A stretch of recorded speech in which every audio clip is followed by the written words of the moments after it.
Good afternoon, everyone. Thank you so much for taking the time to hear me out. I appreciate y'all being here.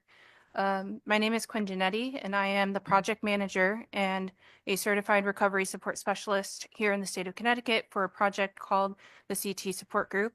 Our project is housed at Positive Directions in Westport. Next slide, please. The CT Support Group is an online platform that is funded by the state that provides connection, peer support, and community for teens and young adults across the state of Connecticut. Our goal is to provide an inclusive, trauma-informed space that prioritizes consent, choice, and mutual respect for young people to share their experiences and to build a supportive community. To date, our website has reached over 385,000 users who are looking for resources and support. Since the project added a peer support specialist to our staff, we have supported an average of 15 young adults annually, many of them dealing with isolation and disconnection. This is with one staff member providing peer support as one part of their job, with the other part of their job being managing the project as a whole. We launched a Discord server last month, and we have already gained over 40 teen and young adult members looking for peer support. Next slide, please. Our focus is on connection, peer support, and community. So I want to use this as a through line as I continue to speak to you about what we do. Connection happens through our website and our Discord server. Discord is an online platform that is popular among young people that allows users to connect via text, via voice chat, or via video. Our server has multiple channels spanning a variety of topics that folks can jump into at any time. Those topics include humor, creative expressions, spot for resources sharing, and of course, direct peer support. Our website hosts blog posts from young people sharing their experiences with mental health and wellness, their personal stories. We have a service map locator and other resources by topic. We offer free, voluntary, direct peer support with no referral needed to any teen or young adult throughout Connecticut through our Discord server 4 nights a week. In addition, young folks can request a one-on-one meeting with me to get peer support outside of those Discord hours. We also connect young people to other peer support offerings throughout the state, including Join Rise B's Young Adult Warm Line, which fielded over 1,160 calls last fiscal year. We also connect folks to the NAMI Young Adult Connection groups and events, Gloria House Peer Respite and Warm Line, Advocacy Unlimited's Bridger program, New Haven Pride Center's Peer Mentorship program and youth offerings, and more. Our platform acts as a clearinghouse for peer supporters and peer support offerings throughout the state. Unfortunately, many of these offerings are unavailable to folks who are under 18. And this informed our decision to launch our Discord server and make it available for teens as well as young adults. Lastly, our project centers community. Our goal is to continue to grow our Discord server and to cultivate a virtual space where folks can build community and combat those feelings of isolation and disconnection and fear of not belonging. Next slide, please. Peer support is central to our offerings. It is rooted in shared lived experience, and it allows us to connect with one another. I think it's really important for folks to understand what peer support is, what it isn't, and why it's important. Peer support is collaborative and mutual. Participants and I are constantly learning and growing alongside each other. That means that both the peer supporter and the participant are actively engaged in building trust and deciding what that looks like together. The first thing that I tell any participant that I meet with when I have a young person in front of me is, I don't expect you to trust me off the bat, and I don't want you to trust me off the bat. I want to earn your trust, and I want us to decide together what that looks like. Peer support is rooted in curiosity, consent, and choice, not fear. This is critical for understanding what peer support is. As a peer supporter, I am curious about what my participants are experiencing and feeling. I'm not there to give advice or to tell someone what they should or shouldn't do, but rather understand what their needs are, and then we work together to find ways to meet those needs. I don't operate from a place of fear of what might happen or what someone might do, because that often leads to exertion of control. Peer support participants should always be able to consent to conversational topics, to answering questions from people, to hearing about resources that may be relevant, but they should never be forced to do any of those things. That disrupts the collaborative nature of this relationship, and it also disrupts the trust and rapport that we aim to build with each other. Peer support is non-hierarchical. Non-hierarchical peer support relationships are not devoid of power imbalances, but rather they center the relationship as a space where both people can learn and grow together, and not a relationship in which one person is an expert or knows more, or is more healed or recovered or more worthy than the other. We understand that we are all the experts of our own experiences, and we treat each other as such.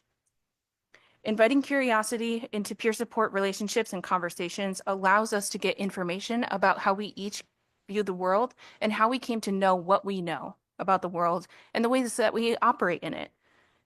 Curiosity invites those conversations to learn about each other and to share those experiences and to find those points of connection.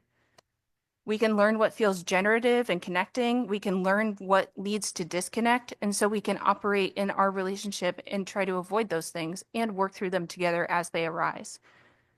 Participants define their own goals, and peer supporters are here to walk with folks on their journey towards achieving those goals. Next slide, please.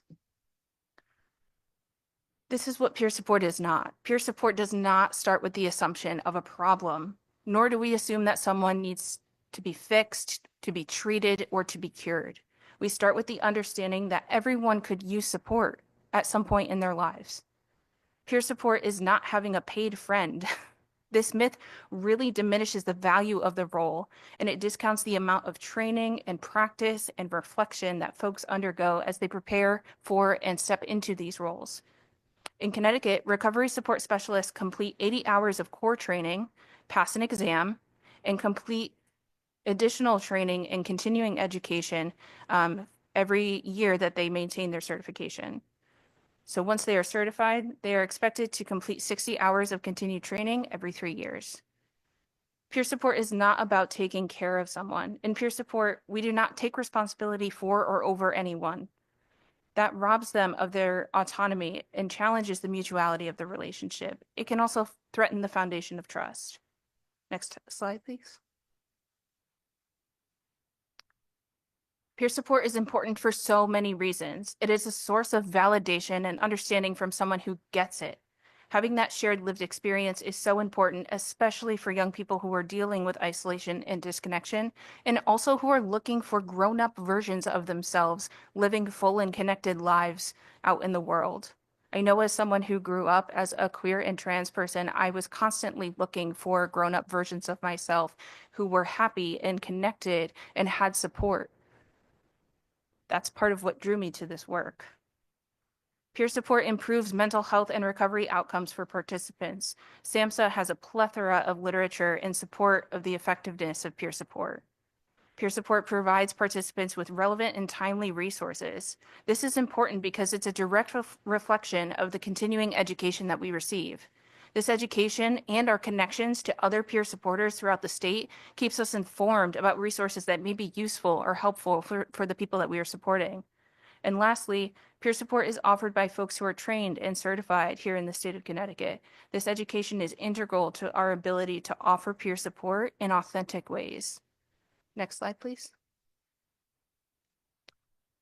My next slide is, I'm going to read this. This is a testimonial from a young person that I've been supporting for the past 2.5 years or so. So it reads, "My name is Ari, and I'm a freshman in college. I have been meeting with Quinn as a participant for the past 2.5 years since I was 17. Throughout this time, Quinn has been there to talk with me about whatever has been going on in my life, and they have supported me through the ups and downs I've experienced.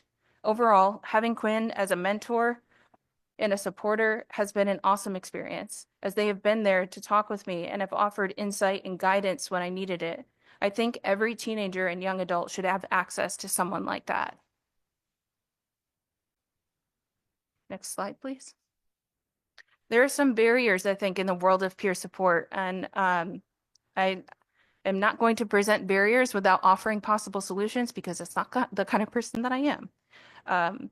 So currently, there's a lack of peer support availability to young people in Connecticut, especially those who are not engaged in a state-run or a state-funded program, right? As far as I know, I'm the only peer supporter in the state that young people can come to without having to go through a referral process, without having to be affiliated with any particular program, without having to be a DCF client or a Demas Young Adult Services client. I am available to meet with any young adult in the state, and we need more of that.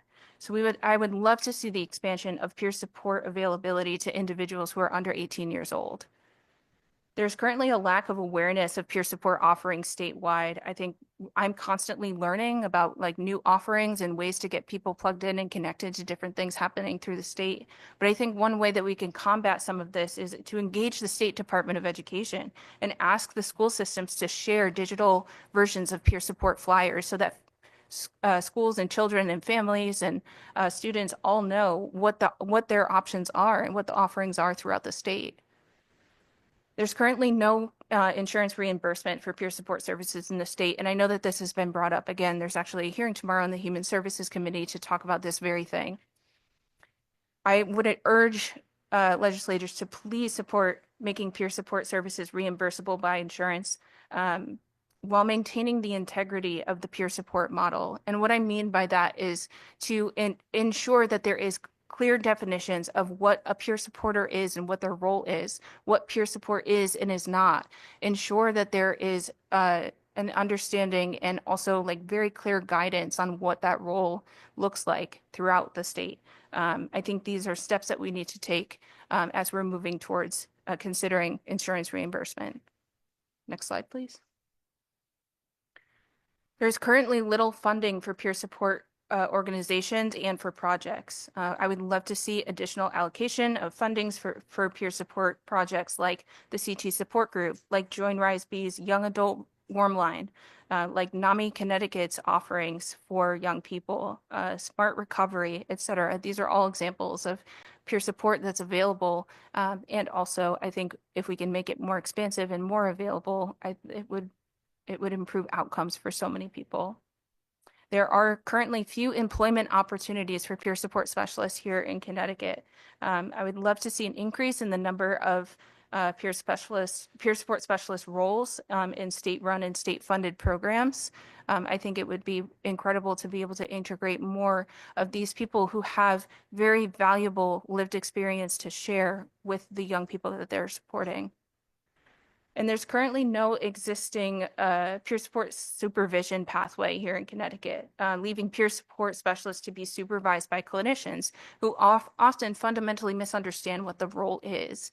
I've seen in certain state-run programs where they will hire recovery support specialists and have them report to clinicians who really don't know what to do with them. They're like, I'm not really sure how I'm supposed to integrate you. I'm not really sure, like you're not clinical, so we're not going to use you on the clinical team.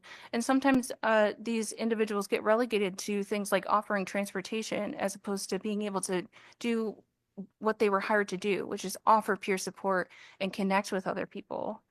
I would love to see the state develop and implement a supervision model for peer support specialist roles so that we can have people who are new to these roles or stepping into these roles report to someone who has a strong understanding of what that is and what that looks like, and it can also act as a go-between and a liaison between clinical teams and the peer support specialists who are in those programs. Next slide, please. This is how people find out about us. This is how people find us. Most young people find us through our social media. That's just where they are, and that's where it's easy to find us. We have an Instagram page. We also have a TikTok, a YouTube channel, and a Facebook. And then folks also find us through our website sometimes. If we get the search engine optimization just right, we'll pop up. Another way that people find out about us is through community connections. We have community connections with schools and libraries, mental health providers throughout the state, nonprofits, DCF, Demas Young Adult Services, and a lot of these community connections are also folks who are represented on our advisory board, which acts sort of as our guiding, board of individuals who help us sort of navigate and also get in front of the right people so that they can learn about the services that we're offering, especially this new Discord server.